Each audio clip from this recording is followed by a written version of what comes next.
오늘은 성령이 하나 되게 하신 것을 힘써 지키라 라고 하는 말씀으로 함께 은혜를 나누도록 하겠습니다.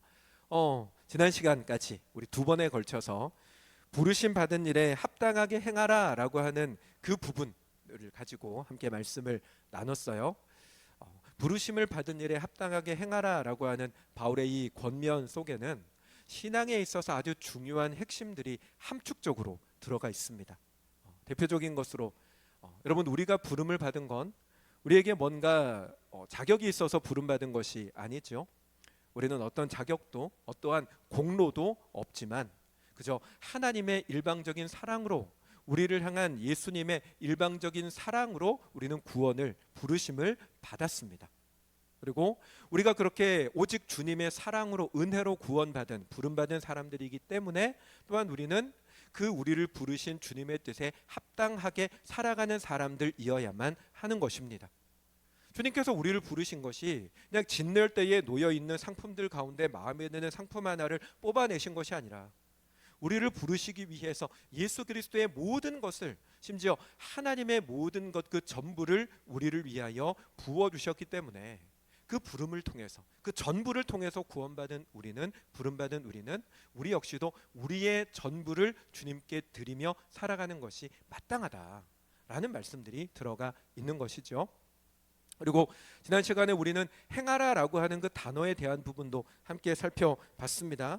행하다라고 하는 말이 일반적으로는 살아가라, 살아가다 라고 하는 뜻으로도 많이 사용이 되기 때문에 부르심 받은 일에 합당하게 살아라 라고 하는 말로 사용할 수도 있는 것이고, 특별히 행하라라고 하는 그 단어의 히브리어 원어가 페리파테사이라고 하는 걷다라는 뜻을 가진 그 단어를 사용하고 있기 때문에 신앙이라고 하는 것은, 부름받은 삶이라고 하는 것은 날마다 전진하는 삶이어야 한다, 날마다 성장하는 삶이어야 한다라는 말씀도 나눴습니다.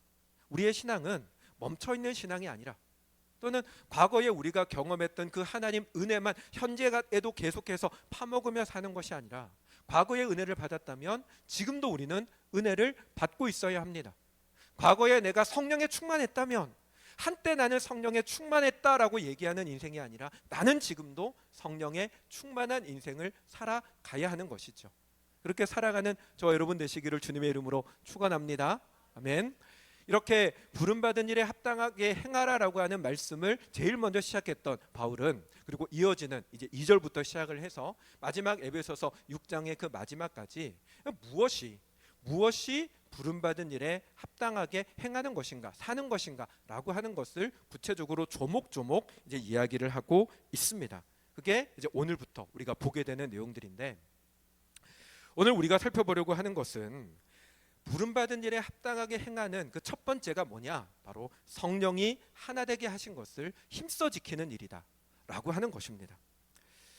여러분, 사도 바울은 부름받은 일에 합당하게 행하라 라고 하는 것을 가장 무엇보다 먼저 언급하고 있습니다. 사실은 아까 우리가 본문 잠깐 한번 다시 띄워줄래요? 성경 말씀. 네, 2절이 먼저 좀 등장을 하고 있다 보니까 여기서 보면 나오는 겸손, 온유, 오래 참음이라고 하는 이런 부분들이 먼저 바울이 말씀하고자 하는 것처럼 느껴질 수 있지만, 그러나 사실상 사도 바울이 본질적으로 말하려고 하는 것은 평안에 매는 줄로 성령이 하나 되게 하신 것을 힘써 지키라라고 하는 이 말씀을 핵심적으로 이야기를 하려고 하는 것입니다. 이게 어떤 거냐면, 우리가 다이어트를 할 때 살을 빼려면 뭐 어떤 거 해야 돼요? 운동도 해야 되고요. 네, 또 밥도 식사량도 줄여야 되잖아요. 제가 지금 저녁 안 먹은 지 한 달 됐는데 이거 잘 안 느껴지시죠? 저만 느끼는 이게 빠짐이 있어요. 그리고 뭐 저염식도 해야 되고 밀가루도 안 먹어야 되고 뭐 이런 것들이 있습니다. 그러니까 이 모든 것들이 살을 빼기 위해서 하는 것처럼 하나 되기 위해서 겸손, 온유, 오래 참음 이런 것들을 바울이 얘기하고 있더라라고 하는 거예요. 그래서 바울이 이야기하는 첫 번째는 하나 되는 것을 힘써라, 성령이 하나 되게 하신 것을 힘써라 라고 하는 이것이 핵심이라는 것입니다. 자, 그러면 여기서 이제 우리는 첫 번째 이런 의문을 가져야 됩니다. 왜 바울은 하고 많은 것들 가운데 6장 마지막까지 등장하게 되는 여러 가지 항목들 가운데 왜 맨 처음에 성령이 하나 되게 하신 것을 힘써 지키라 라고 하는 걸 먼저 언급하는 것일까? 여기에 우리는 의문을 가져야 하는 것입니다. 왜일까요? 그 이유는요, 하나님께서 예수 그리스도의 십자가를 통해서 궁극적으로 이루고자 하셨던 것이 바로 이 하나됨에 있기 때문에 그런 것입니다. 여러분, 이 사실은 이미 에베소서 1장에서 바울이 먼저 언급하고 있습니다. 우리 에베소서 1장 말씀을 같이 볼까요? 같이 읽어보겠습니다. 우리는 그리스도 안에서 그의 은혜의 풍성함을 따라 그의 피로 말미암아 속량 곧 죄사함을 받았느니라.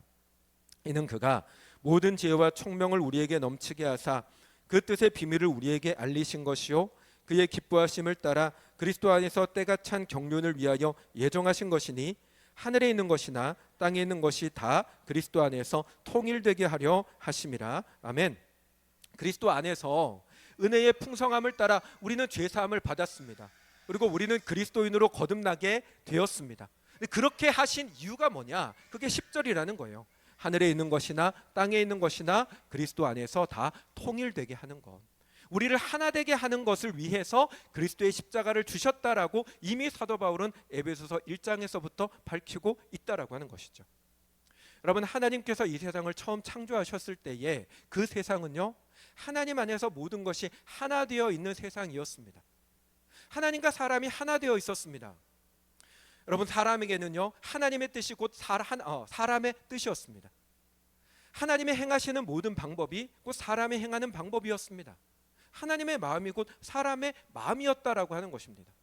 이와 같은 부분들이 창세기에 보면 하나님께서 정복하라 다스리라 라고 하시는 그 말씀 속에서도 우리는 확인할 수가 있는데요. 창세기 1장 28절에 보면 하나님이 그들에게 복을 주시며 그들에게 이르시되 생육하고 번성하여 땅에 충만하라, 그리고 땅을 정복하라, 바다의 물고기와 등등을 다스리라 라고 하는 말씀을 하십니다. 그런데 일반적으로 우리가 생각할 때는 정복하라, 다스리라 라고 하는 이 말씀들 속에 떠오르는 이미지는 뭔가 억압하고 짓밟고 빼앗고 이와 같은 이미지가 있다 보니 상당히 부정적으로 느껴지게 되지만, 그러나 여러분, 그와 같은 이유는 죄성으로 타락한, 죄로 인해서 타락한 우리가 그 죄성을 가지고 세상을 정복하고 다스리다 보니 그것이 부정적인 이미지로 다가오는 것이지, 본래 하나님께서 이 명령을 하셨을 때에 이 명령이 몇 장에 나옵니까? 1장에 나옵니다. 인간의 타락은 창세기 몇 장에 나올까요? 3장에 나옵니다. 무슨 말이냐면 하나님께서 정복하라 다스리라 라고 하는 이 말씀을 주셨던 인간은 죄로 인하여 타락하기 이전에 사람들에게 이 말씀을 주셨다는 것입니다. 무슨 의미냐면 여기서 말하는 정복하라 다스리라 라고 하는 이 말씀은 인간의 죄성으로 정복하고 다스리는 게 아니라 하나님의 마음으로, 하나님의 방법으로 정복하고 다스리라고 하는 말씀을 주셨다라는 것입니다. 하나님이 세상을 정복하실 때 어떻게 정복하십니까? 여러분, 기독교가 로마에 처음 들어가서 그때 당시에 정말로 박해받던 기독교가 훗날에 로마 전체의 국교가 되어지는 역사가 훗날에 나타나게 됩니다. 그럴 때 여러분, 어떻게 기독교가 로마의 국교까지 이르게 됩니까? 유래에는 그런 이야기들이 있어요. 로마의 사람들이 워낙 문란한 삶을 살다 보니까 로마의 귀족 부모들이 자녀를 결혼시키려고 할 때 문란한 처녀가 아니라 순결한 처녀를 찾았는데 순결한 처녀는 예수 믿는 사람들밖에 없었다라는 겁니다. 그래서 그 여자들을 데려다가 아들과 결혼을 시키고 자식을 낳으니 예수 믿는 엄마가 자녀에게 누구를 가리키겠어요? 예수님을 가리키고 그 사람들이 자라고 자라서 나중에는 로마의 정부전부가 귀족들이 다 그리스도인들이더라라는 이야기가 있습니다. 하나님께서 세상을 정복하시는 방법은 언제나 사랑으로, 공의로, 정의로 세상을 정복해 오셨습니다. 하나님이 세상을 다스리시는 방법은 어떠합니까? 하나님이 세상을 다스리실 때에도 하나님은 사랑으로 다스리십니다. 하나님은 공의로 다스리십니다. 정의로 다스리십니다. 그게 하나님의 방법이고, 처음에 인간들에게 하나님은 그와 같은 방법으로 다스리라 라고 하는 말씀을 주셨다라는 것입니다. 하나님의 마음대로, 하나님의 방법대로 세상을 다스리는 것이었죠. 사람과 사람도 하나였습니다. 창세기에 보면 하나님께서 아담을 통해서 하와를 만드십니다. 아담의 몸에 있는 갈빗대 하나를 취해서 여자인 하와를 만드시고, 그 하와를 제일 처음에 만났던 아담이 하와를 보면서 했던 말이 무엇입니까? 아담이 이렇게 이야기를 합니다. 아담이 이르되 이는 내 뼈 중에 뼈요 살 중에 살이라. 이는 내 뼈 중에 뼈요 살 중에 살이라. 이 말의 의미는요, 너는 나에게서 나온 또 다른 나다라는 거예요. 너는 나구나, 너를 보니 나와 똑같구나. 근데 뭐 어떤 납니까? 나보다 더 뛰어난 나구나 라고 하는 이야기가 이는 내 뼈 중에 뼈요 살 중에 살이다 라는 말 속에 들어있더라라는 것입니다. 상대방을 바라보면서 배척하고 멀리하는 게 아니라 그 상대방을 인정하고 그 상대방의 뛰어남을 높여주고, 그런 관계가 태초에 하나님이 만드셨던 사람과 사람의 관계였다는 것이죠. 사람과 피조 세계도 하나 되어져 있었습니다. 이사야서에 보면 하나님께서 장차 이 땅 가운데 회복하실 하나님의 나라에 대한 그림이 나오는데요, 하나님 나라에 이런 표현이 있습니다. 6절 읽습니다. 그때의 이리가 어린 양과, 읽어주세요. 송아지와 어린 사자와 살찐 짐승이 함께 있어 어린아이에게 끌리며, 8절 젖먹는 아이가 독사의 구멍에 장난하며 젖된 어린아이가 독사의 굴에 손을 넣을 것이라. 아멘. 여러분, 어린아이가 독사의 굴에 손을 넣어도 독사가 이걸 자기를 위협하는 거라고 느끼지 않고 장난치는 줄 알고 같이 논다라는 거예요. 그런 세상이면 여러분 얼마나 아름답고, 동물과 사람이 배척하지 않고 먹이 사슬의 관계가 없고 사자와 어린 양이 함께 노는 그 세상이 장차 하나님께서 이루실 세상이라고 하는 건데, 근데 이게 여러분, 이 세상은 앞으로 이루어질 세상이지만 그러나 또한 하나님께서 본래 만드셨던 세상의 모습입니다. 창세기에 보면 아담이 모든 동물들의 이름을 지어줬다라는 말씀이 나와요. 동물들이 아담 앞으로 와서 이름을 받고 서로 소통하고 함께하는 관계가 창세기의 관계입니다. 아담과 하와가 그 땅을 다스릴 때 하나님의 대리자가 되어서 그들을 보호하고 돌보고 지켜주고 인도하는 모습으로 그들 가운데 있었습니다. 그게 하나님께서 만드셨던 세상의 원래의 모습이었다라고 하는 것이죠. 그런데 죄가 이 모든 것들을 다 깨트려 버립니다. 여러분, 범죄한 이후에 사람은 하나님과 원수가 됩니다. 저는 하나님을 만나면 그저 좋았습니다. 너무 보고 싶고 하나님을 음성을 들으며 그 앞에 머무는 것을 행복해 했었는데, 범죄한 이후에 인간이 어떻게 바뀝니까? 창세기 3장 8절입니다. 같이 읽습니다. 그들이 그날 바람이 불 때 동산에 거니시는 여호와 하나님의 소리를 듣고 아담과 그의 아내가 여호와 하나님의 낯을 피하여 동산 나무 사이에 숨은지라. 그토록 만나고 싶고 그리웠던 하나님의 낯을 피하는, 하나님의 앞을 피하여 숨는 존재가 되어버리고 말았다는 것입니다. 사람과 사람의 관계도 끼어져 버리고 말았습니다. 이는 내 뼈 중에 뼈요 살 중에 살이다 라고 극찬을 했던 여인을 향해서 범죄한 이후에 아담이 뭐라고 이야기를 합니까? 하나님께서 누가 너에게 그 열매를 먹게 했느냐라고 했을 때 아담이 했던 말, 하나님이 내게 주신 여자 그가 줘서 먹었습니다. 어떤 의미인지 아십니까? 하나님, 저 여자 때문입니다. 하나님, 저 사람 때문입니다. 네 탓이잖아, 너 때문이잖아, 손가락질하는 관계로 변질되고 말았다는 것입니다. 그토록 극찬하는 관계가 모든 책임과 모든 이유를 상대방에게 돌려버리는, 배척되고 적이 되는 관계가 되어버리고 말았다는 것입니다. 사람과 자연의 관계도 다 깨어져 버리고 맙니다. 하나님께서 뭐라고 얘기를 하십니까? 띄워주세요. 아담에게 이르시되 내가 내 아내의 말을 듣고 내가 내게 먹지 말라 한 나무의 열매를 먹었은즉 땅은 너로 말미암아 저주를 받고 너는 내 평생에 수고하여야 그 소산을 먹으리라. 땅은 너로 말미암아 저주를 받고, 여러분 오늘날 현재의 이 세상의 모습을 너무나 정확하게 보여주는 게 땅이 너 곧 사람으로 말미암아 저주를 받았다는 겁니다. 여러분, 오늘날 이 자연 세계의 파괴가 누구로 인해서 일어납니까? 사람 때문입니다. 여러분, 자연이 고통받는 이유가 누구에게 있습니까? 사람 때문에 있습니다. 결국 인간으로 말미암아 자연이 저주를 받고 말았다는 것입니다. 또한 여러분, 처음에 하나님 만드셨을 때 세상의 그 모든 풍족한 것들은 사람을 위해서 존재하는 것이었습니다.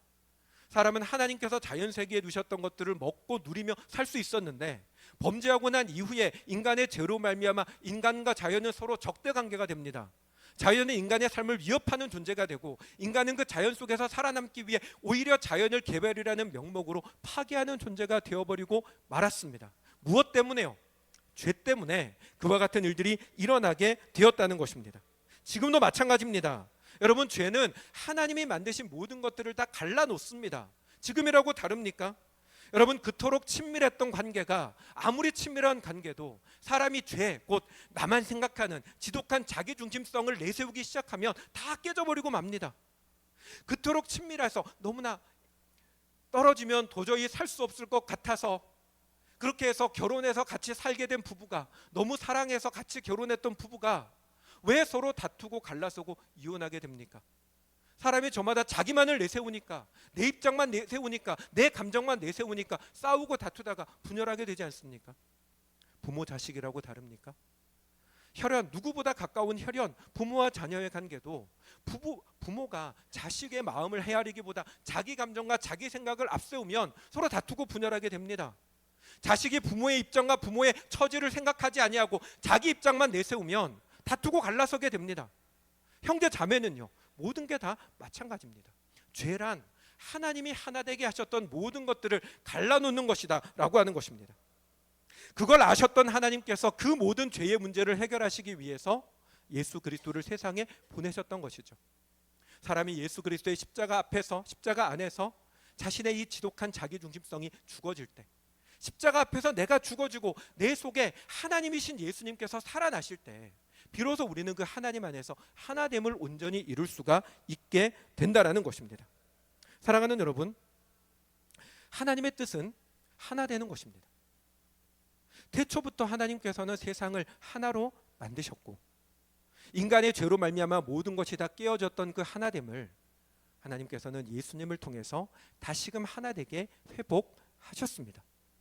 그러므로 그 하나님의 백성인 우리는, 그 그리스도의 제자가 된 성도된 우리는 이 하나됨을 무엇보다 우선하는 사람들이 되어야 하는 것입니다.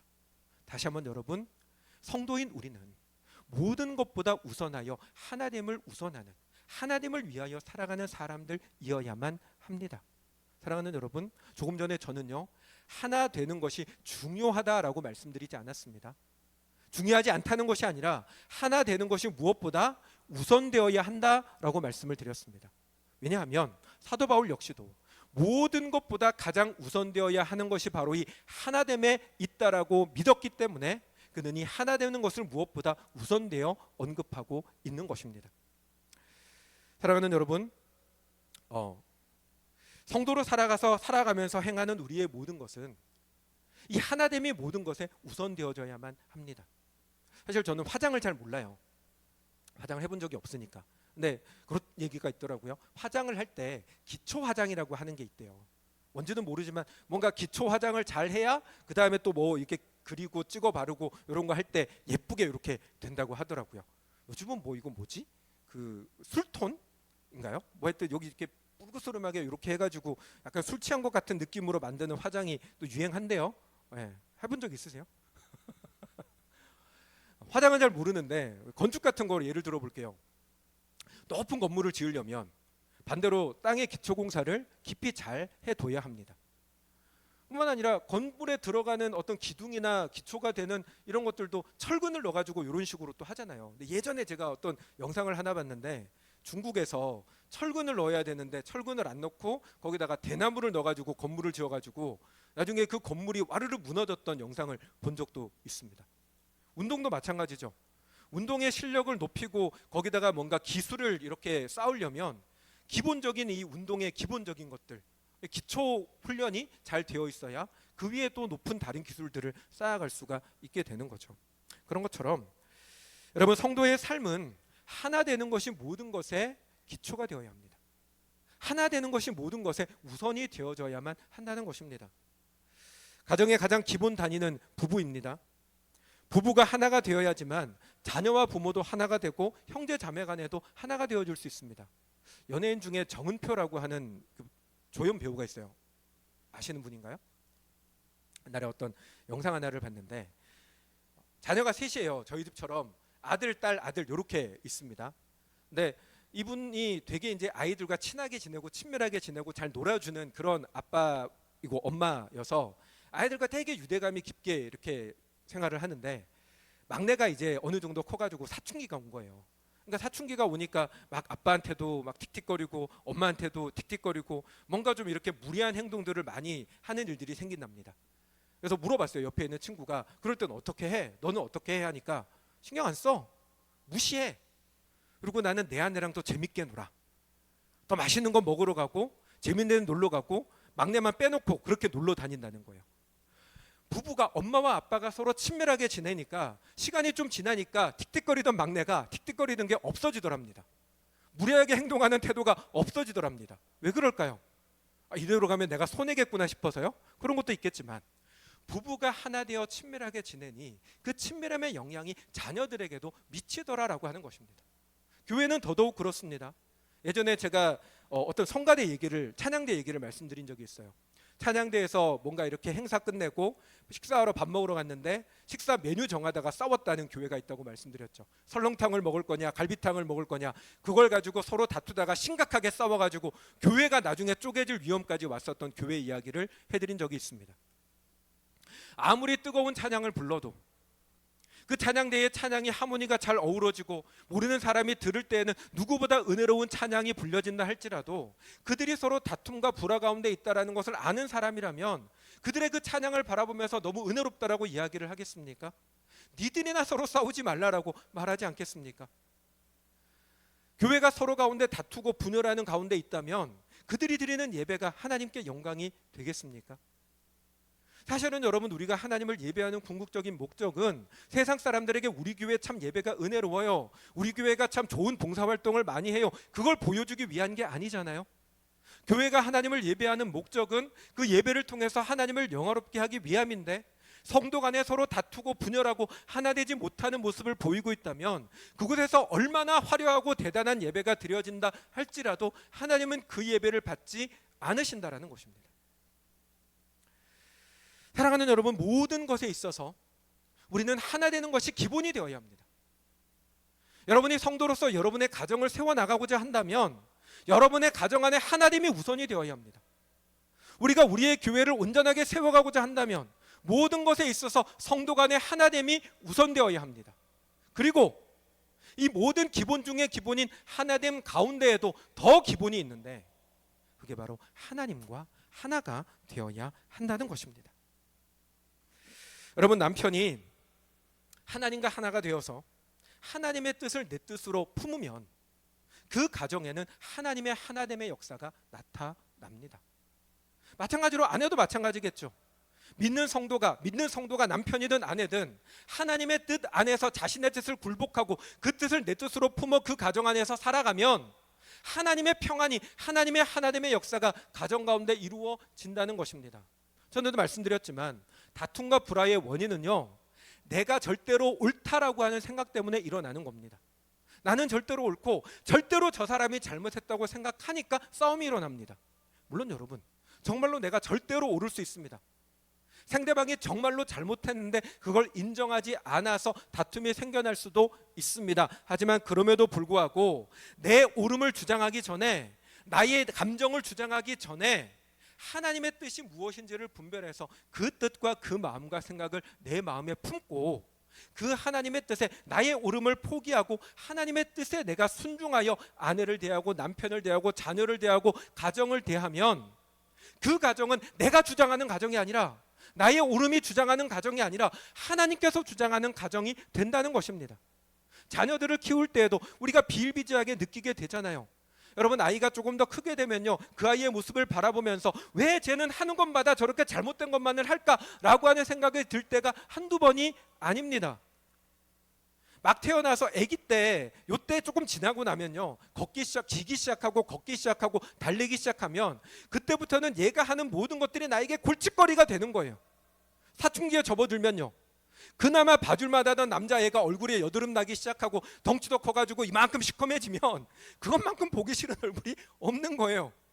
하지만 여러분, 부모가 생각할 때 자기가 절대적으로 옳고 얘는 하는 것마다 잘못됐다고 생각할 수 있고 정말로 하는 것마다 잘못된 것처럼 보일 수 있지만, 그러나 그 자녀를 바라보는 마음이 내 마음이 아니라 하나님께서 주시는 그 마음을 품고 하나님의 뜻에 내가 순종하여 자녀를 대하면 그 자녀는요, 부모가 주도하는 것이 아니라 하나님께서 주도하시는 자녀가 된다는 것입니다. 교회도 마찬가지입니다. 여러분, 목사가 자기의 목회 경력과 자기의 옳음만을 가지고 그저 자기가 원하는 방향대로만 교회를 이끌어 나아가면 교회 안에는 다툼과 분열이 생길 수밖에 없습니다. 하지만 목사가 하나님의 뜻이 무엇인지를 치열하게 고민하고 기도하면서 하나님의 뜻을 가슴에 품고 본인이 생각하고 본인이 옳다고 주장하는 바를 따지는 것이 아니라 하나님의 뜻 앞에 굴복하여 하나님의 뜻대로 교회를 이끌어 나아가면 교회는 하나님이 주장하시는 겁니다. 마찬가지로 여러분, 성도 서로도 마찬가지입니다. 서로를 바라보며 저 사람은 왜 저렇게밖에 하지 못할까라고 생각하는 것이 분명히 있고 어쩌면 그렇게 생각하는 그게 옳겠지만 내 감정과 내 판단이 아니라 하나님의 뜻을 내 뜻에 품고 하나님의 뜻대로 내가 순종하여 그 사람을 대하면 하나님께서 주장하시는 그 하나님의 역사가 교회 가운데 이루어진다는 것입니다. 사랑하는 여러분, 여러분 하나님과 온전히 하나 되고 계십니까? 여러분 정말로 우리의 마음에 나를 주장하고 있는 나의 뜻이, 나의 감정이, 나의 생각이, 나의 살아가는 방법이 여러분이 옳다고 생각했고 지금까지 항상 그렇게 해서 잘 돼왔던 그 방법을 따라 살고 있습니까? 아니면 늘 하나님 앞에 엎드려 기도하면서 하나님의 뜻을 구하고 하나님께서 우리에게 알려주시는 그 뜻에 나를 쳐서 복종시키며 하나님이 뜻하시는 대로 살아가고 있습니까? 사랑하는 여러분, 내가 나를 주장하는 삶이 아니라 하나님의 뜻이 나를 주장하는 삶을 살아가는 저와 여러분들이 되시기를 주님의 이름으로 축원합니다. 내가 옳다고 생각할 수 있습니다. 아마 여러분 거의 옳을 거예요. 아마 여러분 거의 옳을 겁니다. 자녀에게 잔소리를 할 때 잔소리하는 내가 그 말이 거의 옳을 거예요. 부모님이 하는 잔소리를 들으면서 부모님은 아무것도 모르면서 저렇게 얘기한다 생각하는 그 생각이 아마 거의 맞을 거예요. 여러분의 배우자를 바라보면서 왜 나를 알아주지 않냐고, 저 사람은 나에 대한 배려가 하나도 없어라고 생각하면 정말 배려가 없을 수도 있어요. 그런데 여러분, 그리스도인은 내 생각으로 사는 게 아닙니다. 내 감정으로 사는 게 아닙니다. 내가 살아왔던 내 인생에 지금까지 한 번도 틀린 적이 없었던 내 인생의 노하우로 사는 사람들이 그리스도인이 아닙니다. 그리스도인은 하나님의 뜻대로 사는 사람입니다. 하나님의 뜻을 치열하게 고민하고 그 뜻을 나에게 밝혀두셨을 때 그 뜻 앞에 나를 쳐서 복종시키는 사람이 그리스도인입니다. 사랑하는 여러분, 그리스도인 되어 사시는 저와 여러분 되시기를 주님의 이름으로 축원합니다. 그리고 우리가 하나님의 뜻을 나의 뜻으로 품어 하나님과 온전히 하나 되기 위해서 무엇보다 우리에게 중요한 것은 성령의 충만함입니다. 오늘 본문에서 사도 바울은 그런 이야기를 합니다. 성령이 하나 되게 하신 것을 힘써 지키라. 성령이 하나 되게 하신다는 겁니다. 여러분, 우리 속에 있는 이 죄성, 자기중심적인 이 죄성, 나만 생각하고 내 입장만 생각하고 내가 옳다고 생각하는 이 죄성은요, 여러분 절대로 우리 힘으로는 꺾이지 않습니다. 목사라고 해서 여러분 내 속에 있는 죄성을 꺾는 게 쉬울 것 같습니까? 여러분 교회를 10년, 20년, 30년 다니면 그러면 여러분 속에 있는 죄성이 쉽게 끊어질 것 같습니까? 아니에요.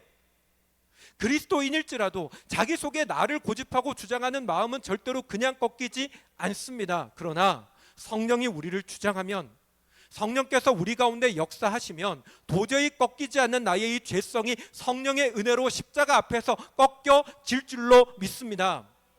여러분, 우리는 기도할 줄 모릅니다.